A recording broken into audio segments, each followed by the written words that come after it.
Yahoo! Prof here, and you might have seen my previous video on my new RSL speakers 10E subwoofer, and I promised a follow-up video where I was going to go over my cable choice. So we kind of went over on the back here. I am going to be using the LFE, a singular RCA connector style cable via the LFE, which in this one actually tells you which one. In other ones, you might even have to use a splitter sometimes to make a single line go into left and right. In this case, they have, if you only use one, you specifically use the white one, and it's labeled LFE. Then it says home theater settings. So if you leave this, there's a click, and if you leave that on bypass, then your receiver is the one that chooses the crossover of what's sent to the sub, which is much preferred. Otherwise, what you would do is you'd actually run line level outputs that are normally go to a separate amp. Something's called levels 2 speaker, or different, like a room B speaker, and you would control it via the crossover frequency on the subwoofer itself. I would probably stick with your single RCA, leave it on bypass. Well, to leave it on the single RCA style connector, we need an RCA style connector, all right? Let's take a little sneaky peek over here. I believe it's this Slamazon peg, and yes, I went on Amazon because I wasn't finding what I wanted elsewhere. Well, the bigger thing is I actually did find what I wanted at Best Buy. It wasn't long enough, though. We kind of went over this. Receiver. I want to put the subwoofer in that corner. So to do this cleanly, we need to go up, around the back, or through, up around the back, down, or through the wall. Right? Either way, it's still up the wall, down the wall, etc. Right? We need a long cable for that. I think it's like 35, 36 feet. So what I needed was a 40-foot one, and even some of the very good cables from Best Buy were not that long. At least not ones designed specifically for a subwoofer. You could use a standard RCA cable, but there's issues with that. And the main issue, is that it is not grounded, or shielded, sorry, not grounded. Some of these are also not, most of them are not grounded, actually. But that's not what I was most worried about. Let me pull this up and we'll go to the bestest to buy. We're going to go to bestbuy.com. I don't have any apps on my... What? I spelled it wrong. Wow.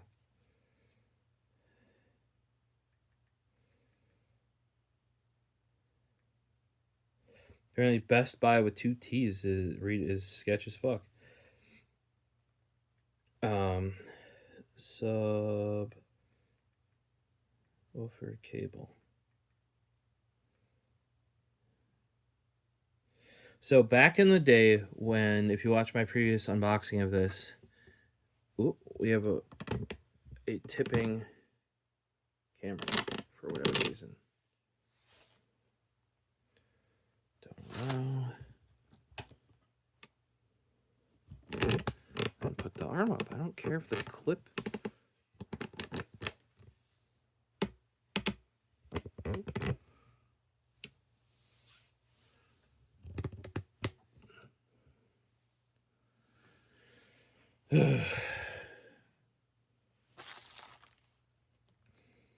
So, back in the day, way back in the day, like I showed my old subwoofer in the video with this, and even when I was at working at Best Buy and Geek Squad, I don't remember it never being said not to use a digital coax cable. And in that era, because we're talking about what, 5-6 years ago, six maybe, but yeah, 5-6 years ago, right? nobody's using digital coax. SPDIF is rare enough as is. So why do we still have digital coax cables? People are using them with subwoofers. Apparently, you don't actually want to do that though, because there's a difference in the conductors in those. Because in one case, you're using the center of the center core, right, and then you're using the shield for the rest of the conductor. On the subwoofer, you want both of those conductors to be the same. Also, downside of digital coax is they're very inflexible. Like the digital coax it's actually using a coax cable, like you would for your cable connection or your RF connection, right? It's just got a RCA connector on it. Also, traditionally, those connectors that put on those are a bit iffy, right? But that is what I still have, a Monster Audio like short little cable, because I used to have the receiver basically on top of my subwoofers where it used to be. So I only needed a little guy to go boop. And I got, I think, secondhand a really nice, because that's like one thing that you can get fairly easily, is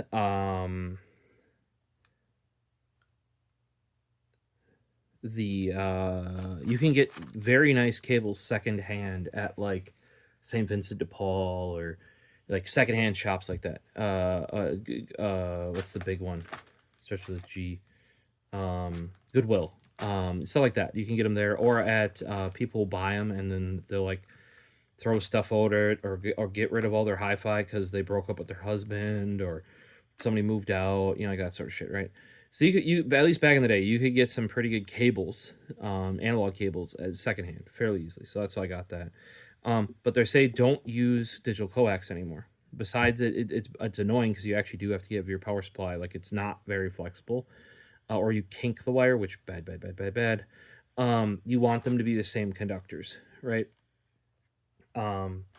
So another thing is that is you want it shielded, specifically for the subwoofer. You want it to be a shielded wire, which most RCA are not. That's part of the reason why you'd use a digital coax. Is effectively you're using the shielding as the second conductor, so it's effectively shielded, right? Well, it took me a little bit, but I did find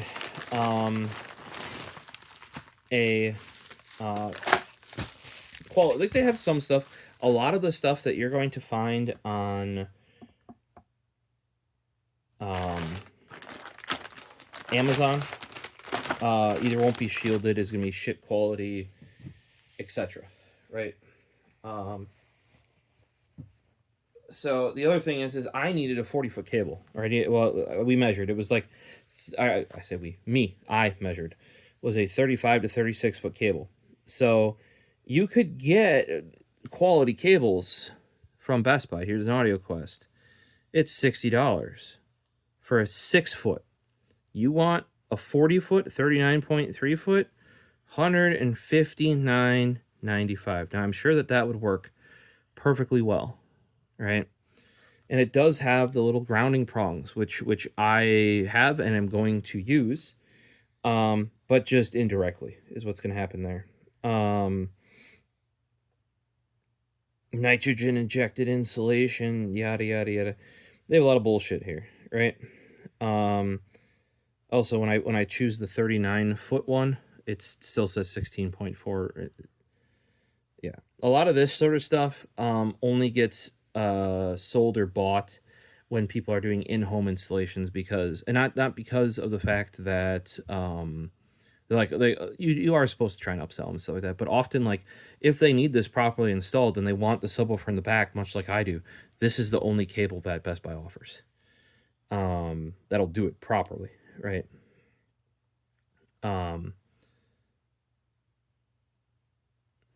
So like I said, so $160 for effectively what I needed, right? I was like, surely there's got to be something better. Now I couldn't find any other brands that had the ground prong, so we kind of did this ourselves manually. And I don't know how the ground is wired up, if it's just running alongside, which I believe is how it should be. It shouldn't be in any of the shielding or anything, right?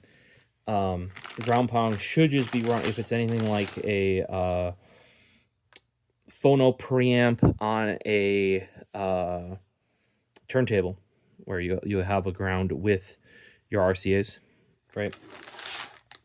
That's just a ground. You're basically grounding the phono preamp to the amp, or sorry, you're grounding the phono preamp to the turntable. And if that's the case, no problem. I can make my own. So what I got is WBC. I think I now know what this stands for. It's WBC is World's Best Cable. Wow, you guys are being pretty full of yourself there. But I mean, based on what they were showing, I'm not going to say it's the world's best cable, but it is a quality cable. That is part of the reason why I bought it. To be truthful, it's probably a better quality cable than the one on actually, I don't even have to get you the Amazon listing now, because all the features that I was going to show off on the Amazon picture on my phone are actually in their flyers physically here. But then the Audio Quest one from Best Buy, because they keep talking about the jacketing and all this other bullshit, right? Compatible with most receivers, long grain connectors, dissipation system, enhanced audio connection, home theater. It's all bullshit. The stuff they're talking about here is actually like, and I'm not saying it makes a difference to your listening. You don't have to correct me there, right? But I am saying the bullshit they're talking about here isn't tangible. This stuff is tangible, right? So with the WBC Pro, it is a quad, they say quad cable. I forget the quad something cable. Is it on here? Shielded quad cable. Pro range, world best cables only. Yada yada. Oh, and also this does have a direction, and you're like, RCA cables shouldn't have a direction. See, that's what I thought too, until I read why the signal has a direction. And that actually does matter. It has something to do with the shielding on it. Let me figure out what they're calling this. They mentioned the Quad Pro cable. Is that all it is? Quad channel, quad something, quad series Pro, star quad cable. Most silent, yeah, I guess they just call it a star quad cable. So on here you can see why it's called a quad cable. Most RCAs inside are actually just 2 wires. That's actually why, like, theoretically you could just use speaker wire and put a nice RCA connection on the end. However, you are not going to get the shielding that is along with that. Also, the speaker wire technically is designed for speaker level wire, so that's a much higher power wire. Whereas remember, we're sending line level off of the, or in this case, like LFE, low only line level sound through this. So it's a much lower power signal because it's a signal level rather than a amplified speaker level. You know, like even amplified speaker level would even be your headphones. Not going to be that amount of level on here because the amp's in the subwoofer, right? So the quad, I don't know how much the quad conductors matter, but what they are doing is there are 4 conductors in here instead of just 2, right? And I don't know if does it mention high density woven OFC, oxygen-free copper. I don't know if they're braided together or if they're purposely separate or what. But unlike the claims from the AutoQuest cable, you legitimately do have 4 wires in there versus just 2, right? The bigger thing here is the high density woven shield. OFC is oxygen-free copper, 98% oxygen-free copper. So that is over this, right? Oh, and there you go, anti-stretch cotton filler. So what that's going to do is when you're running this wire or you have the wire ran, because it's woven around this cotton filler, that will not stretch. Like you won't stretch the cable. Like when you pull on it, it won't stretch. If you stretch the copper, it'll break the copper inside and stuff like that. So it's just making it a more durable product. Ultra flexible UVC, flexible UV resistant PVC jacket. Not something you're noticing on this one because it has this really nice braided fabric on here. UV resistant braided fabric. Hey, look at that. I didn't even read it. It just seemed like this feels almost like an audiophile, like headphone cable more than it does a RCA cable that I've ever held before. Like I said, I've never. This subwoofer, most of my speakers are old, right? Like we're talking, like my newest one is probably early thousands, and that might be my center channel. I think I showed in the previous video. Actually, those maybe the weird omnidirectional tweeter ones that I plan on using for Atmos, that could be in there too. But yeah, like for the most part, we're talking 90s to early 2000s for my stuff. And for, I mean, traditionally, I have quality RCA cables, but they just have two big fat conductors in them, and quality rubber sheathing on them, quality connectors. So, oh, my ass hurts. Sorry, I'm sitting on like a footstool, and it was uncomfortable. Like, it'd almost be better being on the floor. So UV protected. I'm not hugely caring about that. Ultra durable, wear resistant. I would. They're even saying for cable structure stage use. This does to me when they showed off the build quality of this seemed much closer to like a professional grade like XLR cable or stuff of that, like professional audio gear, rather than like a consumer RCA cable, right? Highest density twist pitch quad cable on the planet, full spectrum sound reproduction. So they are twisting it. Okay. And as if you guys are wondering, twisting it is what allows like when I say like category, that's twisted pair basically for your networking equipment. The twists do help with RFI. Now in the case of Cat 5 versus Cat 5e, there's actually just less twists. Gets different once we get to Cat 6, because then they're like paired, and that's kind of what we have here. So it's construction.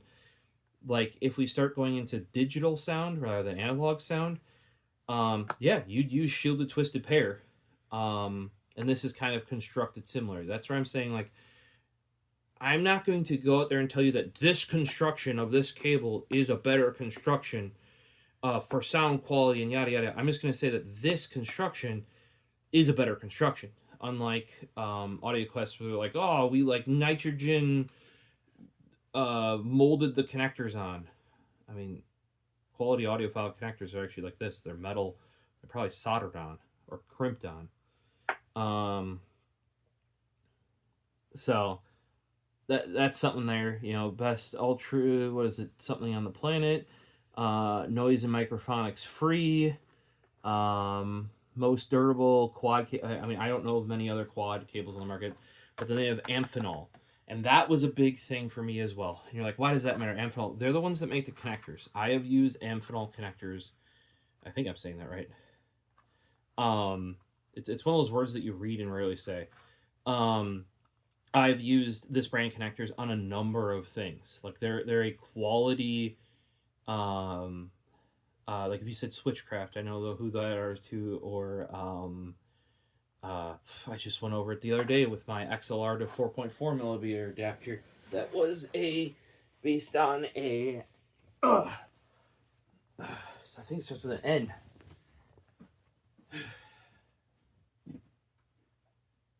New trick. So, like, they're claiming it's quality, and this is like a new trick. You've probably seen that logo on stuff before.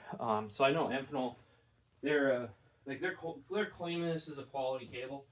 I mean, I'm not just saying because you put quality connectors on it, it's a quality cable. No, but hey, if I'm starting to recognize some of these products, it seems to me, and like the build quality, like I said, twisted pair makes sense to cut out RFI. The fact that it has a dedicated woven copper shielding on it is what we're looking for especially, I mean, if you're like 6 foot or less, the shield may not even matter. I would still recommend picking a cable like this up, though, that does have shielding, because with the low level signal, especially like with this, I'm only going to be sending the LFE signal to this. It's not even going to be full line level audio signaling, right? Highly recommend getting a shielded RCA cable. And that's why, if you notice, there's a single one that is shielded. It's designed for subwoofers. This is literally sold as a subwoofer RCA cable. And it is not a digital coax, which used to be, from my understanding and everything I knew previously, like the standard to go with. Yep, there you go. Subwoofer cable right there. Designed to be a subwoofer cable. It is directional, and you're like, how the fuck can RCA be directional? It's because it's shielded. So here they're explaining their shielded quad cable. So signal direction, there's the sleeve and the ground, and then the shield, right? So they are connecting the shield to the ground side of the signal source, right? And then they are not connecting shield left unconnected floating. It's called the floating ground. Normally in networking, you wouldn't want that. And that's where I'm a little bit, I'm sure they've done their research and stuff, that this is correct in this case. But in networking wise, right, you would be better off having no shielding, RFI wise, networking wise, generally speaking, if you had a floating ground. Like, just don't have the shielding, than if you connected on the other one you're supposed to. Okay. In this case, they're purposely doing it because they don't want to pass any RFI. The reason why it's not connected to the ground on this side is because the amplifier is, remember, the amplifier is in the subwoofer here. So if you if you ground the shield to the ground at the source, theoretically, at least my understanding of this is theoretically, the amplifier in the subwoofer is not going to pick that up. So you're basically draining the RFI from the shield to the ground of the source. That's the thought there, I think. Correct me if I'm wrong in the comments, please.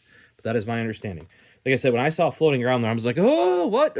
That's a bad thing. Apparently, in the case of audio, not bad thing. They recommend 175 hours burn time. A lot of audiophile equipment is like that. With speakers like this subwoofer, that makes sense because it's got mechanical components in it. There's nothing mechanical about a wire, so I don't necessarily understand that. I still haven't burned in my Sony headphones. I should have probably been doing it all day today. I do normally burn it in, and I let them go for like a week or two, just playing audio at all times. Or even if I'm listening to something through my speakers with my amp setup, I can also let it go through the headphones. Might as well, because you're kind of getting it worn in. And they do say, like, I was worried about, like, because 175 hours is 7 days. That's half of Amazon's return policy. They say in their warranty that go to them, because they're just saying come to them. It does not have to be a continuous process, right? So they're not saying that, like, you cannot warranty this with the 175 hours, or like if it doesn't improve or whatever, like because of the 175-hour burn-in. They're actually saying is if you don't do the burn-in in time and you exceed Amazon's window, go to them, they'll warranty it for you, which, hey, cool. Even on my III headphones, they have burn-in time recommended on those. And maybe sometimes it does matter. I do it better safe than sorry, like, but just something to be aware of. But like I said, so this is what you want from a proper subwoofer cable, is shielded. That is why it's directional in this case, is because we have a floating ground. Whether or not that's good or not, I have to like listen to the company, right? Because like in a networking sense, floating ground bad. Floating ground, you do not want that. You're making an antenna is what you're making at that point. But like I said, compared to the Audio Quest, that was multiple times more. Granted, it did have a ground cable or pin on it. But when it comes to the actual construction, like what they're claiming that generic audiophile voodoo goo goo gaga bullshit snake oil, right? Whereas I'm not saying that this for sure is going to sound better, right? But I can tell you from a construction of the cable perspective, this is a better wire, right? So at least from my understanding of how this stuff works. So I'd rather get behind this than that. Also, Amphenol US made cables, world's best cable, made in the USA. It looks like, is that Oklahoma there? Actually, no, a couple people from Oklahoma. Made with 4% silver solder. Heck yeah, that's what I build my keyboards and audiophile stuff out of. 10-year warranty on the thing.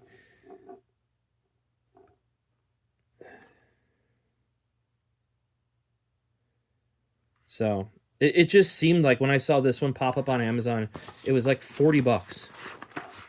Maybe a little bit more than that, but I swear it was in the $40 range.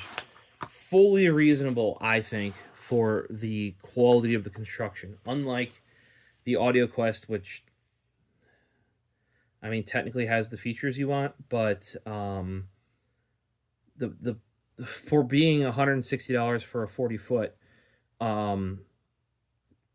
why compared to this, right? And there are some really cheap. You could get like 50-footers. Also, remember when you're doing stuff like this, measure your cable. 50-foot cable might actually be cheaper, but you do not want to just coil up that extra cable and just have it floating about.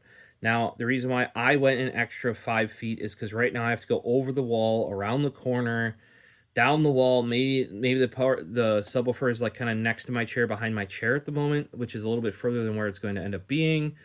That little bit of slack we can kind of take up a number of ways, right? But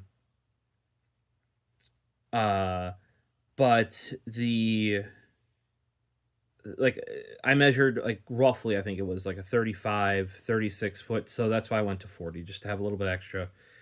We'll see if it's too much. Maybe I can just leave some more drooping on the backside of the wall. There's enough room there, but do not you might look at it and you'd be like, oh, there's tons of 50-foots on Amazon, and they're actually cheaper than the 40-foot options, even though I need like 37.5 feet. Well, if you need 37.5 feet, like get 37.5 or 38 foot. In this case, like I said, I need a little bit of leeway because I don't know exactly where everything's going to end up being. Also, like, what is the radius on this? That's pretty short radius. Like, I'm used to the digital coax for the subwoofer, which probably need a radius like that whole amount there, So this just seemed like when I was I shouldn't say reading up on the cable, but like when I found it, just the build quality compared to even other things in this same price range of this cable was just more thought out, better, etc. Like you start seeing, now I don't design audio cables, right? But I start seeing designs of the product that to me, I know is good from other things I do. And I see quality connectors from a brand I know and trust.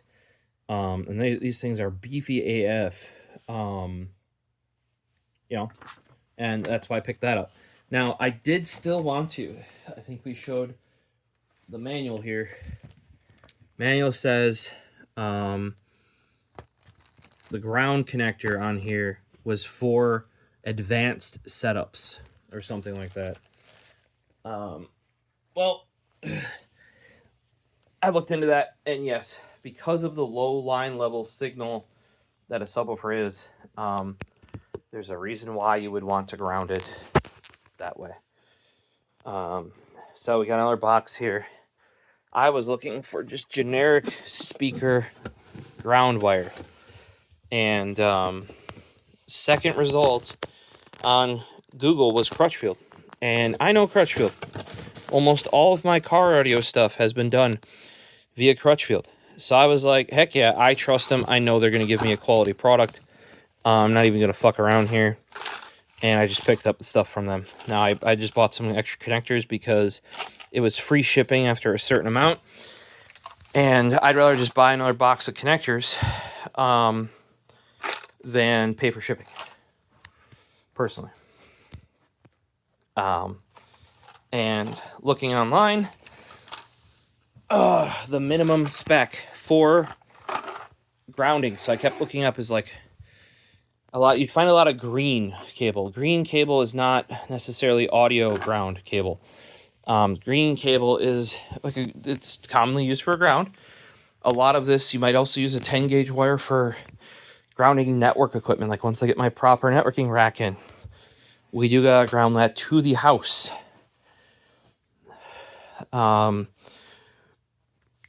And you ground everything.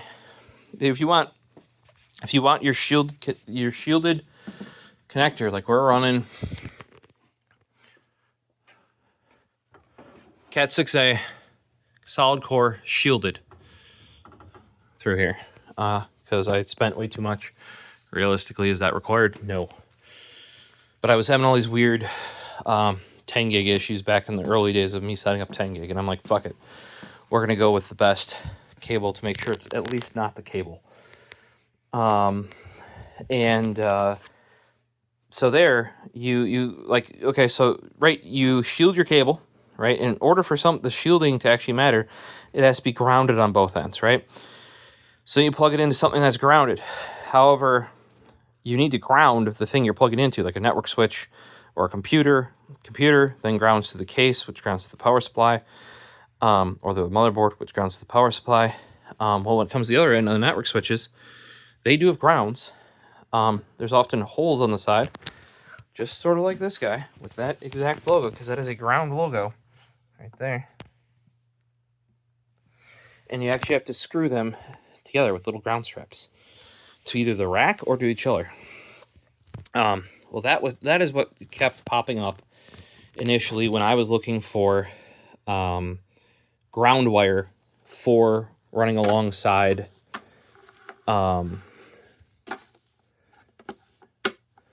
this guy. Right, so that's shielded RCA, but I wanted to run this ground, right, to my receiver, which does have a ground spot. Basically what everybody is saying is that the lowest you want to use for a speaker ground is 10 gauge. This is 10 gauge. This is not small. It is super flexible, though, and I knew I was going to get that going with Crutchfield. So 10 gauge is by no means thin, right? But this is what the minimum everybody's recommending for ground wire. The minimum, and this is just like basic searching on the web, right? What is the minimum ground wire that Crutchfield even sells? Because they try to take out the thought on a lot of this stuff, right? The minimum ground wire, you cannot even buy ground wire less than 10 gauge from Crutchfield, right? Because they sell that. You type in, you want these guys, the fork connectors, right? What does it start at? 10 gauge. Like they just, now you could figure all that stuff out yourself, right? But how do you want to say, like every car audio thing I've ever done, I have done within some part through Crutchfield. Sometimes I bought some of the like radios and stuff when I was working at Best Buy Geek Squad, right? But all of these adapters and stuff like that, they even make their own. They make their own guides. They have like scans of the cars. You can buy guides from them without buying like the adapters and stuff, but they'll just include it. If you buy the radio bracket for your car, they include their guide where they tore apart a car and did the radio in it. Just quality stuff, right? And I bought other stuff from them over the years. And in this case, they were, like I said, they were the second result on Google for 10 gauge speaker ground wire. I had to add the speaker, otherwise I kept getting the green stuff. Not that I can't have the green stuff, but I'm gonna run it with this, and it's gonna look a heck of a lot nicer with this sort of translucent gray. And you can see this is specifically Crutchfield wire. So how did they make sure they get quality ground wire? They ordered it and spec'd it themselves. So especially once I saw that as the second result, I was like, fuck it. Yep, gonna go with that. I know I can trust them. I know they're not gonna... It's kind of like True Cable for my networking equipment. They just make sure that... True Cable makes sure the one offering that they have is the correct offering in their eyes. And they've proven to me with their guides, like their Cable Academy and a bunch of other stuff that I regularly use to like refresh my knowledge, that they know what they're talking about, so then I can trust them with the products they produce. And then they like having a product. Like if you need a connector to crimp, here is the connector. Here's the other thing that Crutchfield does, as well as the True Cable, in a different way. But True Cable, none of True Cable's stuff, a lot of these companies like make their stuff proprietary to their tools. I'm not saying Klein does it, but for example, you get a Klein crimper, you got to use Klein ends. That might not be the case for Klein, but for a lot of these, you got to do that. Whereas True Cable, yes, they're going to make their crimper compatible with their ends, but nothing prevents you from using their crimper with anybody else's ends, or using their ends with anybody else's crimper, like that sort of a thing. Same thing with a lot of the Crutchfield stuff. It is just speaker components, or just radio components, or just audio components. It's not like, well, this is something special. It's just that they already did the work to find me the connectors that are going to work with the wire I have ordered. And like I said, that's why when I saw that, I knew the product they would give me was quality, and that it would be the right product. So I just had no problem. I did 42 feet of this, and you're like, maybe I might cut it down a little bit more. Maybe I'll do 41, so you get only half a foot, 6 inches extra on each side. That might be enough. We'll see. I might do one side first and like gauge up how much I want there, and then do the other side. But I did order 42 feet in case I wanted a foot extra. Because remember, this guy, the RCA guy, is plugging in here. The ground is plugging in there. And I'm going to run them together. I'm actually going to take some friction tape and go rappy, not along the whole thing, but every so long of a distance, I'm going to wrap it together with friction tape after I make up this wire here. And I might only make up one side. This is the source side, and pull out the receiver, see how long of a distance I need there, run it, wrap it together, right? Run it together, and then put it in there. So this is probably complete overkill. But like I said, from what I read online, 10 gauge for grounding speakers is the minimum that you want. Look, that's super flexible too for a lot of the stuff I see in networking cable, like the ground wires, is like stiff as frick. So I got a good quality product. I got the 10 gauge forks on there.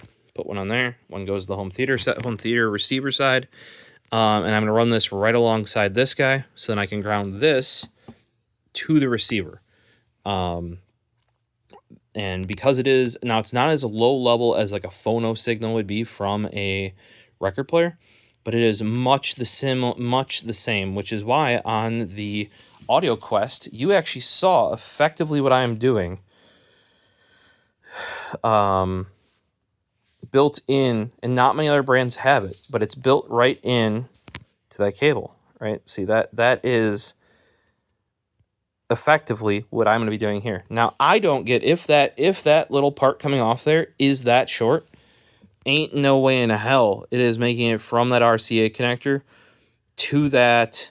Like, if it's that short, if it's legitimately that short, ain't no way in hell it's making it from that RCA connector to the ground plug or on the receiver. I think the ground plug is on the opposite side as the subwoofer on my receiver, and that, like, those are audio rack, so it's like a, I don't know, was it 18 inches wide or something like that.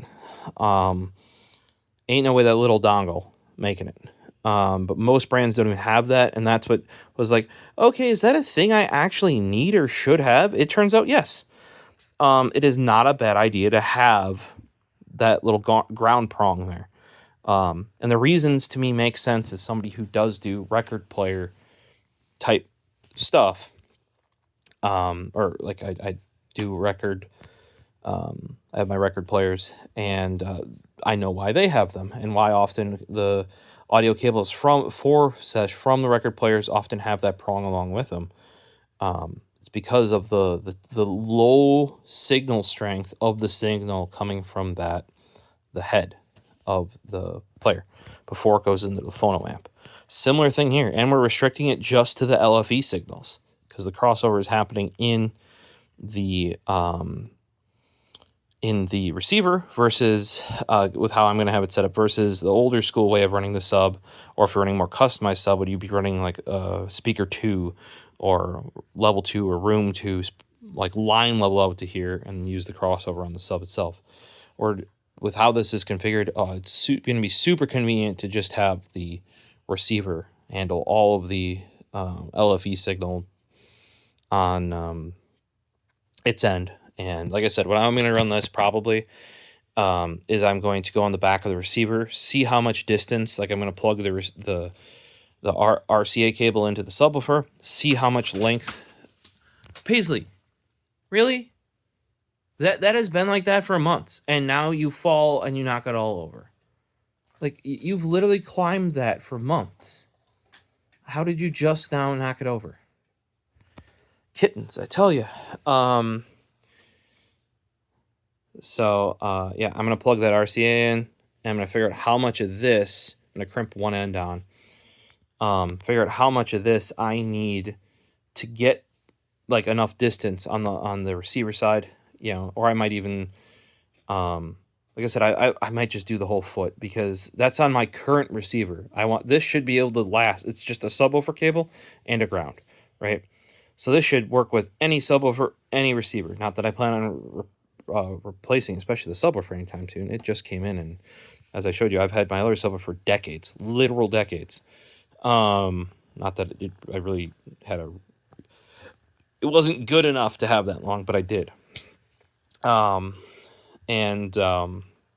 It's like the ones before that I had were like the ones that took speaker level, or even I had some one before that was a passive subwoofer where you ran speaker line level in, or speaker level in, and then speakers out from it.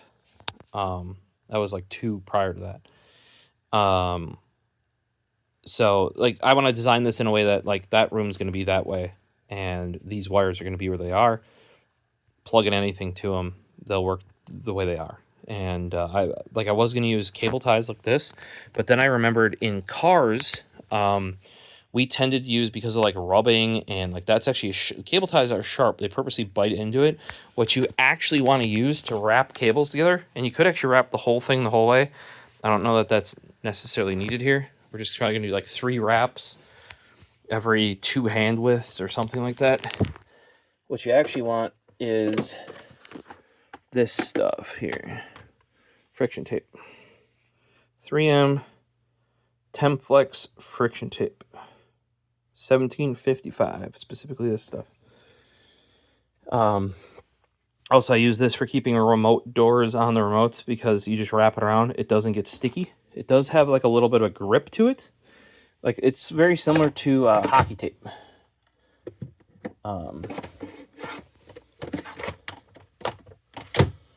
Very similar to like a hockey tape style. I think it's in the same family of like grippy tapes. So I'm going to do like, I think it's like 3 wraps is normally what you do. Then you move to the next section. Maybe right where it branches off, you know, like right where the foot or so that I have extra comes off, I will do like, normally I would do wrap to keep it a little bit more distance, right? I may do it purposely in one spot to get a little bit of a hold there. You know, do wrap, and then wrap, like something like that right at the ends. But let me know your guys' thoughts on my implementation here. I'm not telling you that you have to go far enough to do the ground yourself. It really depends on if your subwoofer and receiver are both capable of doing so. But I would recommend, this is look. Now I haven't implemented it yet. It may be going in tonight, maybe, or tomorrow. But that is a really quality, at least based on its construction cable, proper, like you want a shielded cable for your subwoofer. They don't recommend using digital coax for a number of reasons. There's like entire articles of it from audio installers and some of them from speaker companies. But you do want to shield it because of the level of the audio coming through that. That's why this is specifically not saying you couldn't use it for something else, but it's designed to be a subwoofer specific RCA cable. And we're going to supplement it with the ground because we're still at less than half of the cost of what the Audio Quest cable would have been with all of this wiring here. And it should be a much better solution. Maybe I'll make one once it's together. But questions, comments, throw them down below. If you didn't watch the previous video on the subwoofer that I made leading right up into this, please check it out. I am really pumped to have a proper upgrade on a subwoofer for the first time in literal decades. So, hope you'll see you in future videos. Peace.